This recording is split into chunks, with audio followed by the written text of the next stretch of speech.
우리 이 시간에는 다 함께 일어나셔서 하나님의 말씀을 받도록 하겠습니다. 오늘 함께 나눌 말씀은 신약성경 요한복음 21장 15절에서 19절까지 말씀입니다. 한 절씩 교독하고 마지막 절은 같이 읽겠습니다. 요한복음 21장 15절에서 19절까지 말씀입니다. 그들이 조반 먹은 후에 예수께서 시몬 베드로에게 이르시되 요한의 아들 시몬아 내가 이 사람들보다 나를 더 사랑하느냐 하시니 이르되 주님 그러하나이다. 내가 주님을 사랑하는 줄 주님께서 아시나이다. 이르시되 내 어린 양을 먹이라 하시고 또 두 번째 이르시되 요한의 아들 시몬아 내가 나를 사랑하느냐 하시니 이르되 주님 그러하나이다. 내가 주님을 사랑하는 줄 주님께서 아시나이다. 이르시되 내 양을 치라 하시고 세 번째 이르시되 요한의 아들 시몬아 내가 나를 사랑하느냐 하시니 주께서 세 번째 내가 나를 사랑하느냐 하심으로 베드로가 근심하여 이르되 주님 모든 것을 아시오매 내가 주님을 사랑하는 줄을 주님께서 아시나이다. 예수께서 이르시되 내 양을 먹이라. 내가 진실로 진실로 내게 이르노니 내가 젊어서는 스스로 띠띠고 원하는 곳으로 다녔거니와 늙어서는 내 팔을 벌리리니 남이 내게 띠띠우고 원하지 아니하는 곳으로 데려가리라. 함께합니다. 이 말씀을 하시면 베드로가 어떠한 죽음으로 하나님께 영광을 돌릴 것을 가리키심이로라. 이 말씀을 하시고 베드로에게 이르시되 나를 따르라 하시니 아멘. 자리에 앉으시겠습니다. 우리 고백하고 말씀 나눕시다. 예수는 그리스도시요 살아계신 하나님의 아들이십니다. 여러분은 세상을 살면서 누군가에게 꼭 해주어야 할 말이 있는데 아직까지 하지 못했거나 아니면 영원히 할 수가 없어서 안타까워하는 그런 대상이 있으십니까? 첫사랑이면 안 됩니다. 아직까지 그러시면 안 되고요. 누군가에게 이 말을 꼭 했었어야 되는데 하지 못해가지고 마음속에 그것이 응어리가 져서 살아가는 그런 대상, 참 너무나 안타까운 모습 같아요. 근데 오늘 여러분들과 함께 나눌 이 사람도 이런 안타까움 속에 삶을 살아간 사람입니다. 그게 누구냐면 미스터 피터, 베드로라는 사람입니다. 베드로는 이스라엘 지역에 살았습니다. 그 가운데서도 갈릴리 호숫가 옆에 있는 베세다에 살았고 이제 어부라는 직업을 가지고 있었는데요. 이 사람이 그 여느 때와 똑같이 고기잡이를 나갔다가 들어오는데 예수님을 만나게 된 거예요. 이 만남이 어떤 만남이 될지는 누구도 몰랐겠죠. 한 번도 본 적이 없는 예수님이 베드로에게 오시는 겁니다. 오셔서 하시는 말씀이 이 말씀을 하시는 거예요. 마태복음 4장 19절 보니까 말씀하시되 뭐하라? 나를 따라오라. 나를 따라오라. 내가 너희를 사람을 낚는 어부가 되게 할 것이다. 고기를 잡는 사람에게 사람을 낚는 어부라는 그 말이 어떻게 들렸을까? 그리고 생전 처음 보는 사람이 내게 와서 자기를 따라오라. 이 말을 들은 거예요. 여러분 이 말 들었을 때 어떤 느낌이 되십니까? 이 사람 뭐야? 뭔데 이런 말을 해? 이럴 거 아니겠어요? 근데 베드로는 달랐다는 거죠. 마태복음 4장 20절 같이 있습니다. 그들이 곧 그물을 버려두고 예수를 따르니라. 곧 버려두고 다 버려두고 예수님을 따라갔다라고 돼 있어요. 많은 설교를 이 본문을 가지고 들으셨을 겁니다. 그때 그럴 거예요. 예수님께 순종하는 자는 어떻게 가야 한다? 곧 가야 한다. Right away. 바로 가야 된다. 그게 순종이다. 라고 많이 들으셨을 겁니다. 그 말씀도 저는 맞다고 생각합니다. 근데 가만히 정황을 따져보니까 생전 처음 본 사람이 나를 따르라는데 곧 따라갔대요. 무슨 생각으로 따라갔을까? 이 베드로는 도대체 어떤 마음으로 이 예수라는 사람을 따라갔을까? 이 이후로 예수님을 따라가는 3년의 그 삶을 보면 예수님에 대한 완전한 믿음이 있어가지고 뭔가 되겠다는 것을 가지고 따라가는 곳이 아니더라는 거죠. 근데 이 짧은 대화, 예수님이 나를 따라오라는 대화, 그들이 곧 그물을 버리고 베드로가 따라간 이 사건이 정말 상상치도 못한 베드로의 인생을 바꾸어 놓았다는 것이죠. 베드로가 실제로 일한 것이 이제 어부인데 예수님은 그 수많은 사람들 중에서 왜 어부인 베드로를 첫 제자로 삼고 기준으로 삼으셨을까? 그걸 저희가 좀 나눴으면 좋겠습니다. 예수님은 육신의 아버지 요셉이 하는 일이 목수였잖아요. 그러면 어떻게 보면 사람을 찾을 때도 목수 일을 하는 사람들을 찾았을 때 더 찾기도 편하고 대화 나누기도 편했는데 한 번도 해보시지 않은 어부라는 직업을 가진 사람을 찾았다고 하는 거예요. 왜 그랬을까? 첫 번째는 어부들의 근성 때문입니다. 예전에 TV를 보다가 이 극한 직업이라고 하는 게 나오더라고요. 그러니까 이제 직업 가운데서 굉장히 힘이 있던 직업들을 골라서 방송을 했는데 그 가운데 고기 잡는 이 장면이 있었습니다. 이 고기잡이 어종을 하는 사람들, 그 위에서 일하는 사람들을 보니까 공통점이 있는데 근성이 있더라고요. 이 근성이라는 게 뭐냐면 매번 그물을 던지잖아요. 근데 매번 그물을 던지는데 던질 때마다 고기가 많이 잡혀서 만선이 되지는 않더라는 거예요. 어떨 때는 빈 그물도 끌어올릴 때가 있더라는 거죠. 근데 거기에 낙심을 안 하더라는 거예요. 다시 걷어 올려서 그것을 다시 정비하고 위치를 옮기고 힘을 더 쏟고 방법을 개선하고 뭔가 해내고자 하는, 그래서 마지막에는 고기를 잡아 올리는 그런 목적을 이루는 근성이 있더라는 겁니다. 예수님이 어부를 보면서 그 근성을 보신 거죠. 두 번째는 이 어부들이 헌신과 사랑이 있었어요. 이 사랑은 동료애였습니다. 작업을 하는 동안 이렇게 보니까 굉장히 위험하더라고요. 이 그물을 내릴 때 이제 각자의 위치에서 뭐 되게 바빠요. 바쁜데 한 사람도 딴짓을 안 해요. 그리고 굉장히 긴장을 해요. 십수년을 했음에도 불구하고 똑같은 긴장을 해요. 왜냐하면 내가 한 번 실수를 하면 이 일이 잘못될 정도가 아니라 사람이 죽을 수도 있기 때문에 그렇습니다. 그물이 이제 발에 걸리거나 어디에 꼬여가지고 바닷속에 들어가면 그 사람은 그냥 죽는 거라는 거예요. 그러니까 작업을 하다가 어떻게 해요? 잘못하면 막 소리도 질러요. 막 어떨 땐 욕도 해요. 오부 사람들 좀 입이 좀 거칠잖아요. 막 그러는 가운데도 하는 게 정신 깨우는 거예요. 정신 깨우는 거. 똑바로 해야 돼. 안 내면 죽는다. 그리고 내가 좀 더 하고 저 사람은 덜 한다고 짜증내지 않아요. 오히려 내가 쉬면 다른 사람이 더 힘들다는 생각에 더 하고자 하는 마음들로 그 일에 몰두하고 있음을 바라보았다는 겁니다. 일하는 사람과 인터뷰 중에 이 말이 참 마음에 와닿았어요. 나는 저 사람 믿어요. 내 곁에 이 사람이 있어서 저는 이 일을 할 수 있습니다. 이 사람이 있는 것이 저에게는 정말 든든합니다. 이 말을 하는 거죠. 예수님은 어부들을 보면서 이 모습이 좋으셨어요. 세 번째로 이 어부들에게 나타나는 게 뭐냐면 신뢰인데, 이 신뢰라는 게 하는 게 뭐냐면 함께하는 기쁨이 있는 거예요. 그러니까 고기를 많이 잡았잖아요. 고기를 많이 잡으면 여러분들은 많이 가져가기를 원하세요? 남이 많이 가져가기를 원하세요? 자, 1번 내가 많이 가져가기를 원한다. 2번 남이 많이 가져갔으면 좋겠다. 1번, 2번 그래야 돼요. 그래야 제가 은혜를 받아요. 이 사람들이 고기를 많이 잡았잖아요. 근데 이제 처음에는 이제 균등하게 다 분배를 해요. 그런데 그 가운데서 어떻게 하냐면 뭐 요번에 이제 아이를 셋으로 이렇게 출산한 가정이 있는 거예요.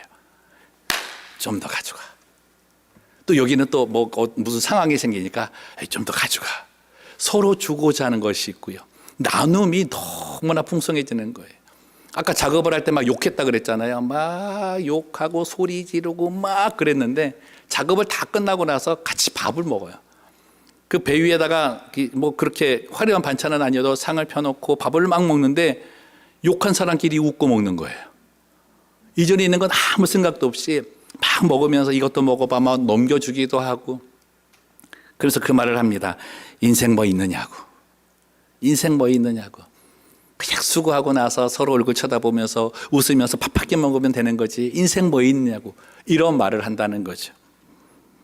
여러분, 주님은요, 이 모습 보고서 어부로서의 근성, 상대를 위한 희생과 헌신, 수고, 함께하는 사람들이 곁을 끝까지 지켜줬다는 어떤 신뢰, 그리고 마지막 함께 나누는 기쁨을 아는 사람들이었기 때문에 어부를 정하신 겁니다. 왜요? 그 사람들이 구원사역에 합당한 사람들이기 때문입니다. 무엇보다도 예수님은 베드로를 선택을 하시면서 이 베드로는 예수님의 곁을 지켜줄 것이라는 신뢰를 가장 강하게 가지셨던 것 같아요.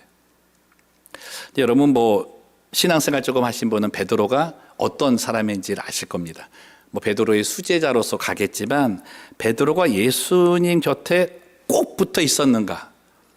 어디를 가든지 꼭 붙어 다녔는가? 이거에 대한 확답은 내리기 어려운 사람이었다는 거죠. 베드로는 부끄러운 사건들이 좀 있습니다. 예수님이 십자가를 지러 가신다라고 이렇게 알렸을 때 예수님을 가로막다가 사탄아 내 뒤로 물러가라라고 할 정도로 꾸지람을 들은 적이 있었습니다.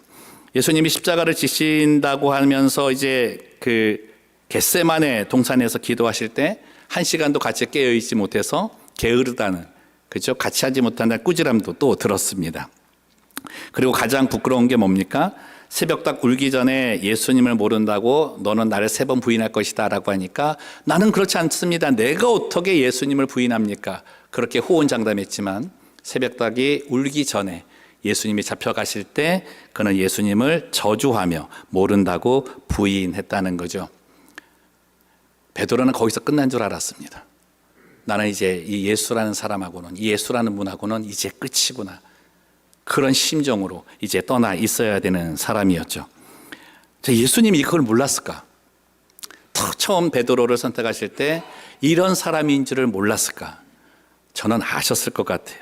근데 그 예수님은 그 베드로를 신뢰하셨다는 겁니다. 여기에 십자가의 비밀이 있는 거예요. 예수님은 그에게 십자가 사건을 3번이나 말씀하셨는데 그때에는 아무런 변화가 없었습니다. 그냥 듣고 무슨 그런 일이 있겠는가. 그런데 예수님이 정말 잡혀가시던 그 밤에 새벽닭이 웁니다. 새벽닭이 울기 전에 자기가 정말 예수님을 저주하며 모른다고 부인하는 거예요. 새벽닭의 울음을 듣고 예수님이 3번 부인할 것이라는 그 말씀이 생각이 나는 거죠. 근데 그 음성이 베드로의 마음을 울리기 시작을 했습니다. 그를 깨워서 십자가의 그 사건이 그냥 지러가는 사건이 아니라 자기를 위한 사건이라고 믿어지기 시작을 한 거예요. 여러분, 믿음은 십자가의 사건이 나의 사건이 되어야 일어나는 겁니다. 닭의 울음소리가 울렸을 때에 주님의 말씀이 생각나는 것. 저는 오늘 이 시간이 닭의 울음소리가 우리의 영혼을 깨우기를 원합니다. 닭만 우는 게 아니라 우리의 영혼도 깨어나서 그 앞에 새로 서기를 원하는 거죠. 십자가의 사건이 나의 사건이 되어야 한다. 그 깨달음, 그 회개를 통한 새 삶이 시작되는 것. 그걸 born again, 거듭남이라고 이야기합니다. 내가 교회 나와서 나는 거듭났다라고 하는 것, 그 안에 십자가의 사건이 항상 머물러 있어야 되는 거죠. 십자가의 의미를 모르는 자는 하나님이 얼마나 자신을 사랑하는지를 모릅니다. 그래서 하나님 앞에 나와서 무엇을 해도 인색한 감사, 계산적인 감사, 합리적이고 이성적인 감사만 늘어놓습니다. 십자가를 생각하지 못하면 내가 헌신한 것들, 내가 포기한 것들, 내가 수고한 것들에 대한 보상만을 따지기 시작합니다. 그러면서 그 자리에서 나오는 건 불평이라는 거죠.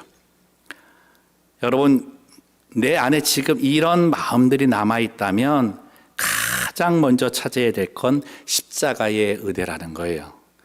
십자가의 의미로 다시금 회복되어야 되는 겁니다. 누군가의 확신은 언제 일어나는 것일까요? 그에게 진심이 느껴질 때입니다. 사과하는 것도 받아들일 때가 있고 거절당할 때가 있잖아요. 언제 받아들여집니까? 그 사람의 진심이 느껴질 때 받아들여진다고요. 그래서 어떻게요? 믿음은 진심입니다. 믿음은 진심이라고요. 이 진심이 사람을 바꾸는 겁니다. 베드로는 십자가 사건을 통해서 예수님의 진심을 받은 거예요. 그 진심이 베드로를 바꿨고 그 진심을 통해 베드로는 다른 사람이 되어 주님을 따르겠다 고백하게 되는 거죠. 사랑하는 성도 여러분, 주님의 진심이 오늘 우리에게도 일어나기를 간절히 소망합니다. 이 진심이 느껴졌을 때 베드로가 예수님과의 관계를 다시 정립하는 거예요. 부인했던 베드로가 다시 주님 앞으로 다가가고자 하는 마음을 쓰는 거죠. 베드로는 오늘 본문에서 예수님께 대한 자신의 사랑 고백을 드립니다. 오늘 본문의 장면을 보시면 이제 베드로가 업으로 돌아가서 고기잡이를 하고 있는데 이제 고기를 다 잡고 이제 바닷가에 오는 중에 예수님이 모닥불을 피워놓고 생선 몇 마리를 굽고 계시는 거죠. 그러면서 이리 와서 조반을 먹으라 합니다. 제자들이 이제 예수님이다 하고 나서 이제 가는 거죠. 저는 이제 그 장면을 한번 이렇게 생각을 해보는 거죠. 와, 이 다른 친구들은 그냥 뭐 반가워서 갈 수 있을지 몰라도 베드로의 마음이 어땠을까?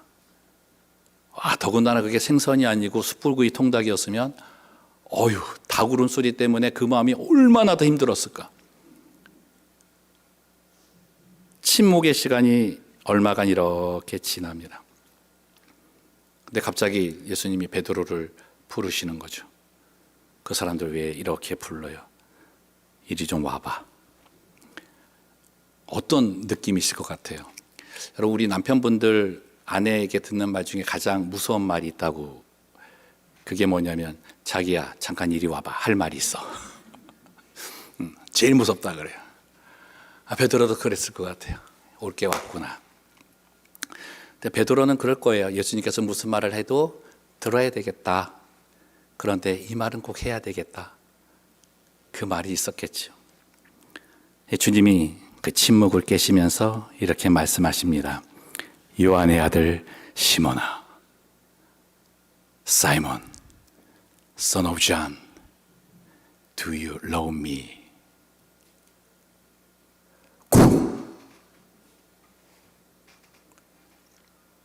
정말 오랜만에 들은 이름이죠. 시몬. 자기를 부르실 때에 베드로라는 이름을 주신 이후로 다른 이름을 불러보신 적이 없는데 자기를 불렀던 그 베다니 그 바닷가에서 처음 부르신 그 자리에서 민낯에 자기의 이름을 부르시는 거예요. 요한의 아들 시몬아. 베드로는 예수님을 부인하고 제자의 삶을 버렸습니다. 생업의 자리로 돌아갔습니다. 평생을 마음에 죄책감의 무거움을 가지고 살았던 그였습니다. 네, 예수님은 그 자리에서 다시금 부르시는 거죠. 요한의 아들 시몬아. 그러고 어떻게 해요? 네가 나를 사랑하느냐 물으십니다. 그동안의 어떤 허물도 묻지 않으셨습니다. 그간의 어떤 상황에 대한 물음도 말씀하지 않았습니다. 단지 한마디, 네가 나를 사랑하느냐. 여러분, 이 말이 어떻게 들리시나요? 너 정말 사랑해? 너 정말 나를 사랑해? 네가 나를 사랑했으면 네가 그럴 수 있어? 어떤 사랑의 확인이라는 그런 내용으로 들리세요? 아니, 어떤 상대가 나에게 사랑하느냐고 그 사랑을 묻는다는 의미는요, 그는 나를 사랑하고 있다라는 얘기예요. 예수님께서 베드로에게 너 나 사랑하느냐고 묻는 그 질문은 예수님은 이미 베드로를 사랑하고 있다라고 하는 표현과 똑같다고요. 그게 베드로를 녹였습니다. 그 음성 하나가, 네가 나를 사랑하느냐는 그 음성 하나가 베드로에게는 예수님을 사랑할 수 있는 기회를 주신다는, 다시의 그 자리 속에 갈 수 있는 은혜를 허락해 주신 거죠. 주님이 우리에게 물으시는 사랑의 고백은 나에 대한 그분의 사랑을 표현해 주시는 겁니다. 그가 나를 먼저 사랑하셨고 항상 언제나 변함없이 사랑하셨다는 거죠. 그 고백 속에 내가 주님께 대한 많은 무거움들, 부끄러운 모든 부분들이 다 사라지게 되는 겁니다. 이게 십자가의 은혜입니다. 다시 내게 고백할 수 있는 기회를 주는 것. 베드로는 그런 거죠. 실제 자기가 하고 싶었던 말인데 예수님이 묻기 전에 나 예수님 사랑합니다. 정말 사랑합니다.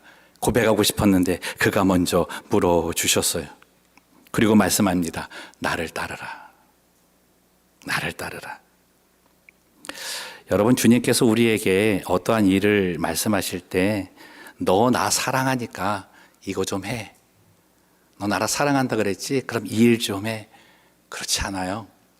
내가 나를 사랑하느냐라는 그 말씀 속에 나를 따르라라는 follow me는 come with me입니다. 나한테 와. 그동안에 못 왔지? 나한테 다시 와. 같이 가자. 예수님의 새로운 초청인 거예요. 주님, 내가 주를 사랑하는 줄 주께서 아십니다. 베드로의 그 고백 속에서 베드로의 모든 부분이 달라지는 건 이제까지 선생으로 여겼던 그 예수가 이제는 나의 삶의 주인으로 바뀌는 겁니다. 여러분, 이게 믿음이 진심이 되는 순간이에요. 내 삶의 모든 것의 주인이 바로 당신입니다라는 그 고백, 이게 사랑 고백이라는 거죠. 베드로가 하는 모든 일들은 주님에 대한 감사의 표현이었습니다. 자신이 받은 사랑의 빚이 있잖아요. 빚진 자였다고요. 그래서 그 빚에 대한 반응이었기 때문에 베드로의 감사는 오직 은혜 속에 나타난 것밖에 없었어요. 오직 은혜다. 뭘 하든 은혜다. 예수님의 은혜다. 이거밖에 없었던 거죠. 그래서 모든 사역에 주님에 대한 사랑의 고백만을 담았어요. 내가 이것 하는 이 자체가 예수님을 사랑하는 거야. 그거 외에는 다른 걸 구하지 않았다는 겁니다. 때로 주님을 섬기는 사역의 자리에서 이 부분을 놓칠 때가 있잖아요. 여러분, 내가 섬기는 사역의 일은 다른 사람이 어떠한 일을 하는 것에 대해서 비교가 되는, 양적으로나 질적으로나 비교가 되는 그런 일들이 아니에요. 나는 이만큼 하는데 왜 이 사람이 이만큼밖에 안 하지? 그런 비교하는 내용이 아니에요. 예를 들면 이런 거죠. 여러분들은 지금 이렇게 예배 앉아서 드리시잖아요. 근데 방송부는 또 방송으로 수고하고 계시고, 또 우리 찬양팀은 또 악기팀은 악기로 이렇게 봉사하고 있잖아요. 그죠? 그럼 여기서 얘기할 수 있어요. 나는 아침 일찍부터 와가지고 이거 준비하고 뭐 맞추고 또 연습하고 하는데 뭐 저분들은 그냥 와갖고 앉아가지고 은혜만 받네, 이렇게 얘기할 수 있는 거죠. 아니라는 거예요. 나는, 저 사람들은 앉아서 예배드리는 그 자체로 예수님 사랑하는 표현이고, 나는 악기 연주하는 이 자체로 예수님 사랑하는 표현이라는 겁니다. 그거밖에 없는 거예요. 내가 봉사하는 그 자체에 예수님께서 좋아하시는 것 하나만 나는 괜찮다라고 얘기하는 것, 이게 예수님에 대한 사랑 고백이라는 겁니다. 그래서요, 사역은요, 헌신은 예수님에 대한 사랑 고백이에요. 다른 것을 찾으시면 안 돼. 그림 하나 보여드리겠는데, 이게 렘브란트 화가가 그린 그림입니다. 이게 베드로가 옆에 이제 작은 소년이 있잖아요. 너 예수님 알지? 너 예수님하고 같이 있는 거 내가 봤어. 그때 베드로가 아니라고, 나는 저런 사람 모른다고 부인하는 그 장면을 그려놓은 건데, 오른쪽에 이렇게 동그랗게 표시되어져 있는 부분이 있습니다. 좀 어두우세요? 그러면 밝은 걸로 보여드릴게요. 되는데, 저 동그라미 속에 있는 저 인물이 누구냐면 잡혀가고 있는 예수님입니다. 렘브란트는 이 화가 속에, 이 그림 속에서 베드로의 시선과 예수님의 시선을 비교하고 있어요. 베드로의 시선은 배반의 시선입니다. 배신의 시선입니다. 이기심에 찬 시선입니다. 근데 예수님의 시선은 끝까지 베드로를 신뢰하고 있다는 시선입니다. 베드로의 그 시선을 품에 안으시는 사랑의 시선을 가지고 계셨다는 거예요. 베드로는 예수님을 3번 부인했습니다. 평생을 마음에 두고 아파했습니다. 근데 예수님은 베드로가 한 번도 자기를 버린 적이 없다고 하시는 거예요. 예수님은 그러시는 거예요. 베드로야, 나는 네가 왜 그랬는지 안다고. 나는 네가 왜 그 자리를 떠났는지 안다고. 너는 네가 그 일을 왜 하다가 그만두었는지 나는 안다고.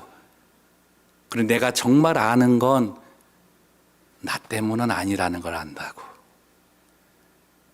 예수님이 싫어서, 예수님이 미워서 그렇게 한 것 아닌 것 내가 안다고. 나는 그것을 믿는다고. 그 시선을 베드로에게 보여주시는 겁니다.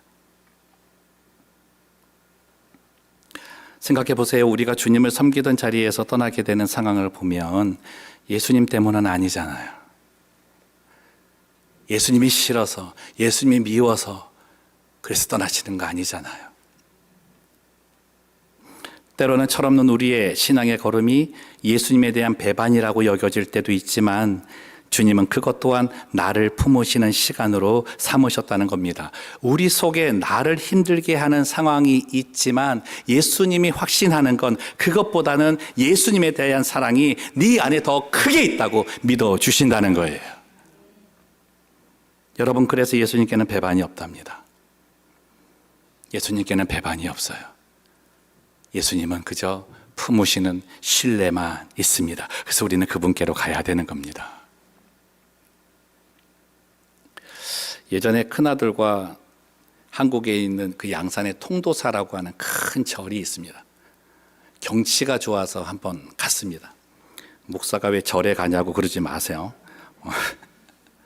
절에 갔어요. 이것도 이상한데 좀. 절에 갔는데 경치가 정말 멋있어요. 근데 큰아들하고 가는 중에 큰아들이 그 아이팟 하나를 저한테 주면서 자기가 듣고 있는 거를 같이 듣자 그래요. 그래서 귀에다 딱 꽂았어요. 딱 꽂았는데 찬양이 나오는 거예요. 절에서 찬양을 들어도 되나? 예의가 아닌 것 같은데. 여러분 생각을 해보세요. 스님이 여기 와갖고 우리 예배 드리고 있는데 불경을 듣고 있다 그러면 이상하잖아요. 그래서 야, 좀 그렇다 그랬더니 아니야, 아빠 그냥 들어봐. 참 찬양 좋아. 그때 처음 들은 찬양인데 여러분 이 한 주간 동안 들은 베드로의 고백이라는 찬양입니다.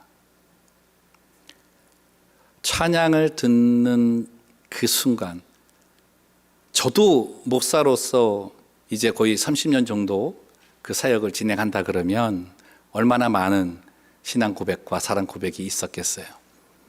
근데 그 찬양이 내 안에 내 마음을 울리는데 온몸이 굳었습니다. 다른 생각이 아무것도 안 나는 거예요. 찬양을 듣고 나서 계속해서 내 입에서 나도 모르게 계속 나오는 거예요. 주님 감사합니다. 주님 감사합니다. 내가 주님을 사랑합니다. 내가 주님을 사랑합니다. 내가 주님을 사랑합니다. 이때까지 한 고백과는 다르더라고요. 뭔가 다른 고백이 내 안에서 나오면서 주님은 내 마음에 그 응어리진 부끄러운 모든 것들을 다 녹여주셨습니다.